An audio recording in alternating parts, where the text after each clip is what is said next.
Jika kita tak pernah jadi apa-apa. Karya Alfi Syahrin. Bab 1. Saat usiamu 25 nanti. Bodoh amatlah pada standar kesuksesan yang digaungkan oleh society dan media. We will be something tanpa perlu standar itu. Ceritamu seolah berakhir di usia 25 tahun. Teman-temanmu, mereka telah menemukan tempat di dunia ini. Bekerja di perusahaan yang beken, melanjutkan studi di luar negeri, membangun sebuah startup yang sukses di kemudian hari, menikahi seseorang yang dicintai, memutuskan mengelilingi dunia dan menjadi pekerja lepas penuh kebebasan. Dan berbagai pencapaian duniawi yang sedang dipandang. Dan kamu duduk di kamarmu, memandangi itu semua dari Instagram, berangan-angan. Kapan ya hidupku bisa kayak mereka? Saat kamu masih kecil, orang-orang sering bertanya, kamu mau jadi apa? Dokter, jawabmu antusias. Lalu, kamu beranjak dewasa. Pertanyaan berevolusi. Mau lanjut di mana? Jawabanmu tak berubah. Kedokteran. Namun, itu adalah satu-satunya jawaban tersisa yang kamu miliki. Sisa mimpi di masa kecilmu. Padahal, biologi tak pernah jadi pelajaran favoritmu. Padahal, nilai-nilai di rapormu telah memberi tanda bahwa kamu perlu mempertimbangkan pilihan lain. Padahal, belajar di sekolah saja kamu sudah merasa begitu bosan. Ingin cepat-cepat lulus. Kontradiksi dengan keinginanmu untuk lanjut ke fakultas kedokteran yang akan menghabiskan bertahun-tahun lebih lama dari mahasiswa jurusan lain pada umumnya. Meski begitu, kamu tetap bersiteguh. Aku pilih kedokteran. Sesungguhnya kamu tak punya pilihan lagi. Kamu cuma ingin sukses. Dan kata orang-orang, kalau kamu mau sukses, jadilah dokter. Enak kan, nanti bisa buka praktik sendiri, kerjaan terjamin, bla bla bla. Jadi, kamu mengikuti standar sosial, jadi dokter supaya sukses. Sayangnya, seperti sebuah cerita sedih, kamu tidak diterima di fakultas kedokteran. Persaingan yang sengit, soal yang tanpa disangka-sangka amat sulit, nilai yang standar. Lupakan soal frustasi dan kebuntuan setelahnya. Kita geser ke tahun-tahun berikutnya, saat kamu sudah mengubur mimpi yang tak pernah benar-benar jadi mimpi. Momen setelah kamu lulus kuliah nanti, sekitar usia 21 atau 22 tahun. Di usia-usia ini, mimpimu berubah, ingin jadi pengusaha. Karyawan, apaan? Gak enak jadi bawahan, disuruh-suruh terus.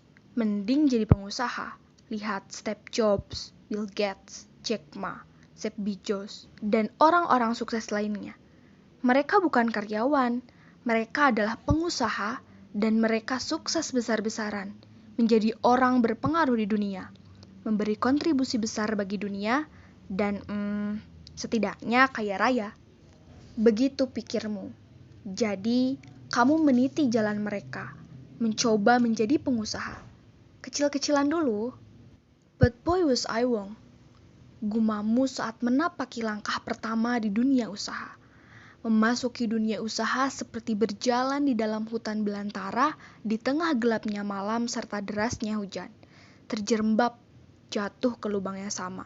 Terperangkap begitu lama sampai jenuh dan berkarat. Usaha berjam-jam, penghasilan 0.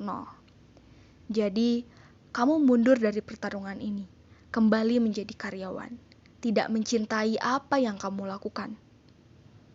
Bukan ini yang aku mau, bukan ini yang aku mau. Rapalmu setiap pagi di kantor. Dan di kepalamu bermain-mainlah berbagai suara. Kalau mau sukses, jadilah dokter. Kalau mau sukses, jadilah pengusaha. Kalau mau sukses, jadilah CEO muda di sebuah startup yang sedang melejit. Kalau mau sukses, jadilah Steve Jobs, Bill Gates, Jack Ma, atau Jeff Bezos berikutnya.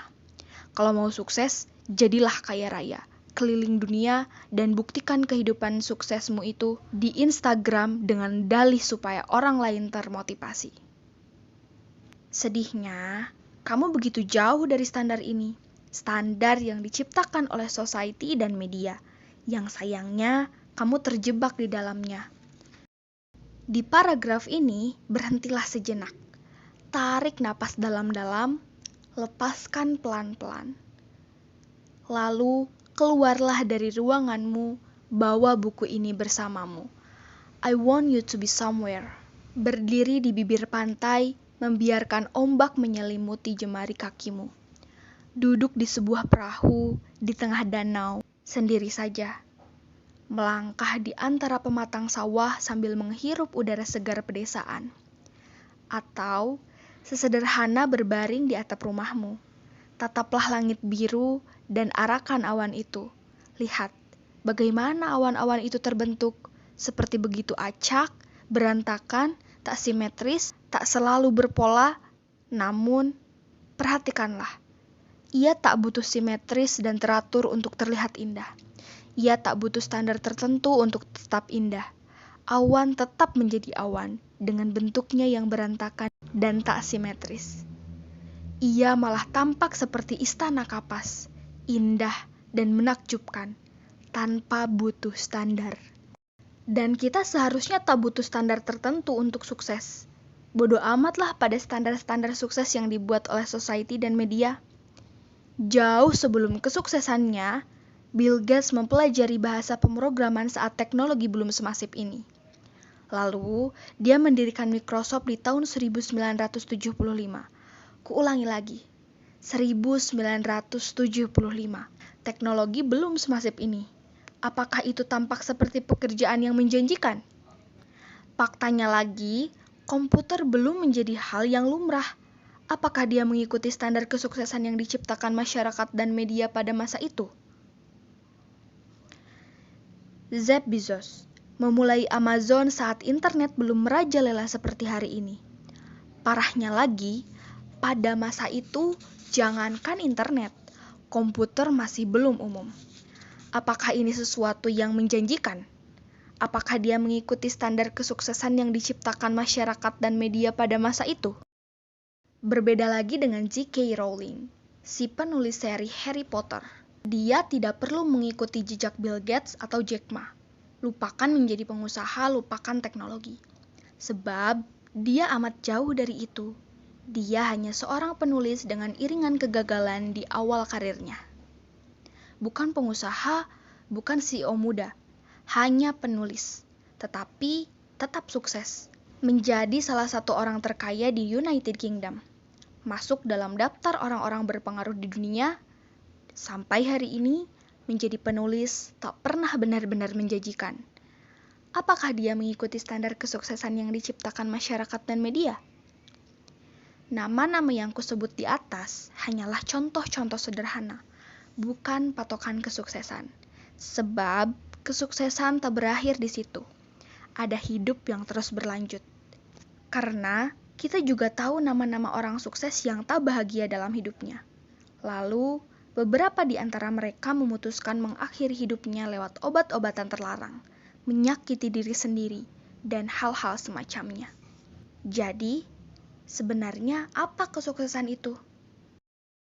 Dan kita pun tahu nama-nama orang sukses di masa lalu yang telah tiada, Steve Jobs, Stephen Hawking, Adolf Dassler, dan berbagai nama lain, memang kontribusi mereka masih mengalir sampai hari ini. Namun, sebenarnya apa kesuksesan itu jika pada akhirnya kita semua mati? Bukankah ini pertanda bahwa ada sesuatu yang lebih penting di dunia ini dari sekadar kesuksesan? Bukan berarti kita lantas melepas mimpi-mimpi kita, duduk pasrah tak lagi berharap. Bukan begitu. Bukan berarti kita melupakan cita-cita kita, bukan berarti kita berhenti mencoba karena gagal lagi, lalu merasa, toh ujungnya mati. Namun, pasti ada yang lebih dari semua ini. Maka, tetaplah menggenggam buku ini, ia akan menarikmu ke berbagai realitas kehidupan yang mudah-mudahan nanti saat kamu sukses atau gagal, kamu tak akan lagi terkecoh dengan kesuksesan yang melenakan atau kesedihan yang beruntun. Dan, menjawab pertanyaanmu tadi, iya ya, pasti ada yang lebih penting dari kesuksesan. Tapi apa?